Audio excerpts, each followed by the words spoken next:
Yo! What's up, guys? It's your boy Dondre, and welcome to the first ever episode of What It's Like.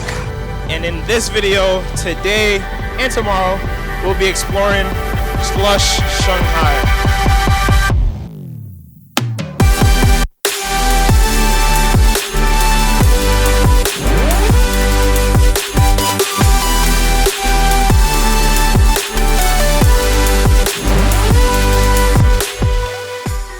By the way, this is the first place I've ever gotten a media badge for, as you can see. Also got my volunteer staff badge, so I'm super cool. But yeah, I just wanted to make that known. But wait, before I explain to you what Slush is, let me first explain to you what this new series is that I'm launching called What It's Like. Have you ever wondered what life is like in China, or more specifically Shanghai? The nightlife, the metro system, corner stores, or even large-scale events like this one? Well, in this series, What It's Like, I plan to dive into many of your I wonder questions. Now let's get back into the video. So S-Tron Shanghai, or S-Tron Shanghai in Chinese, formerly called Slush 2023, is a large-scale event which boasts over 9,500 attendees, 1,400 investors, 1,700 startups, and 2,500 corporations. There are 5 stages, including Nebula, Quantum, Lumina, Oasis, and Nexus, that featured a diverse range of content for keynote speeches, roundtable forums, fireside chats, and the highlight of the event, the pitch competition.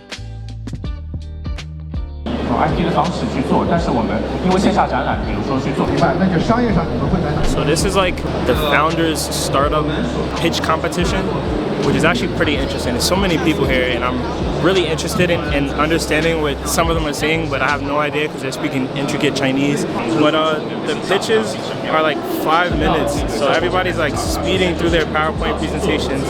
But I would really like to know like how's it going, or what these companies are, and like what the judges are asking to see who like could win, or just these future companies who can end up being super huge. Aside from the pitch competition, most of these were held in both English and Chinese, and all speakers were either entrepreneurs or business professionals who spoke about disruptive business topics, some even having a Q&A session at the end. As a startup, at what point do you realize that you need to bring on new team members? And then once you bring on those new team members, when should you expect a return on investment from those new team members? I think it boils down to 2 things, right? The right people at the right time, because right people at the wrong time is the worst possible scenario, because they're not going to stick around, and that's a waste of your investment. So figuring out what is the right time it's your business plan. There were also areas for startup company roadshows and corporate booths. That was actually so cool. I feel like flying a drone is probably so hard, but I don't know, it looks super cool when you could do like freestyle droning like that in an obstacle course.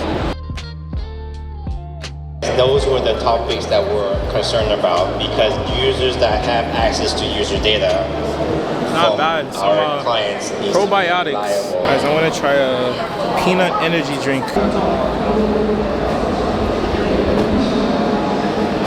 It's not that bad actually. No. So I'm here with a startup. It's called Kinetic. I'm here with the co-founders, Mike and Loic.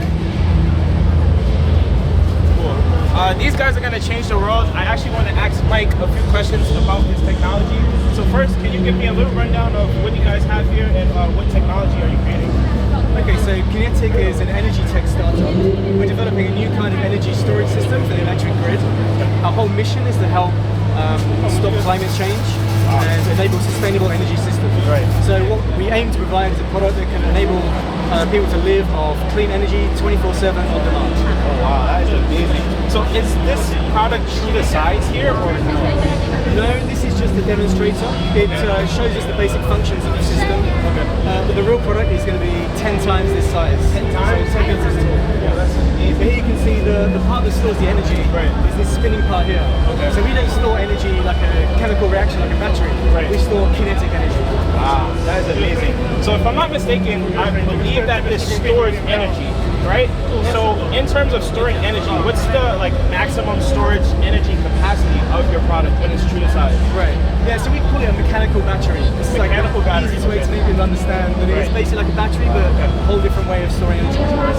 It stores 2,000 kilowatt hours. Wow. So that probably doesn't mean a lot to many people. But to give you some context, that's enough energy for 500 homes.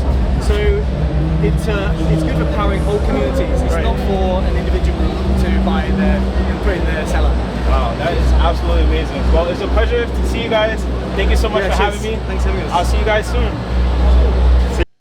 My favorite may have been the interactive experience zones where entrepreneurs presented many innovative products, some useful,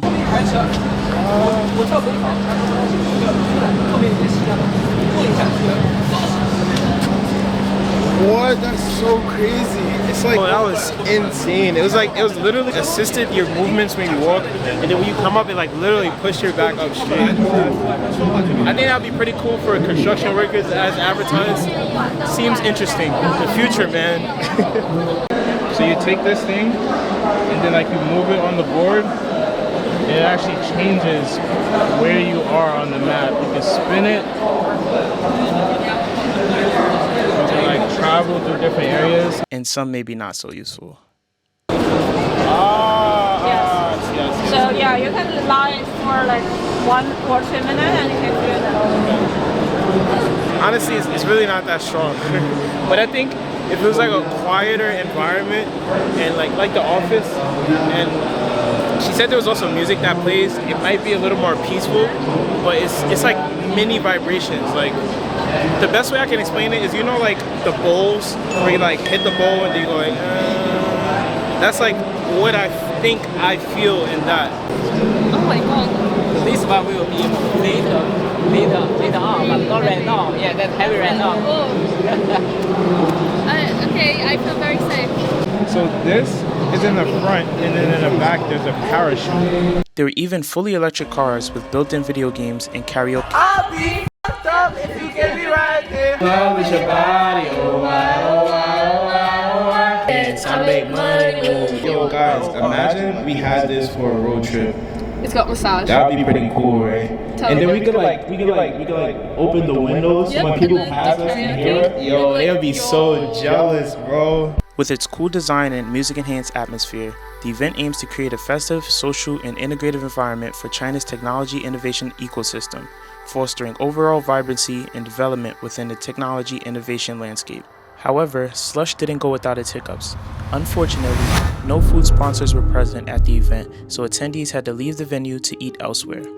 The food selection for the volunteers was McDonald's, with no other options or selections for people with diet restrictions, like myself. Also, there were many volunteers that had downtime or there wasn't much guidance for them, but they made sure to find things to do in their spare time.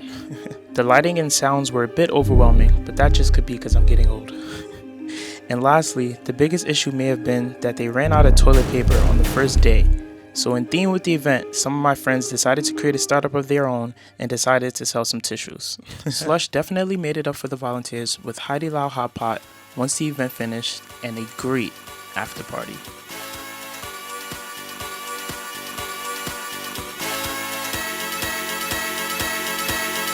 One more time.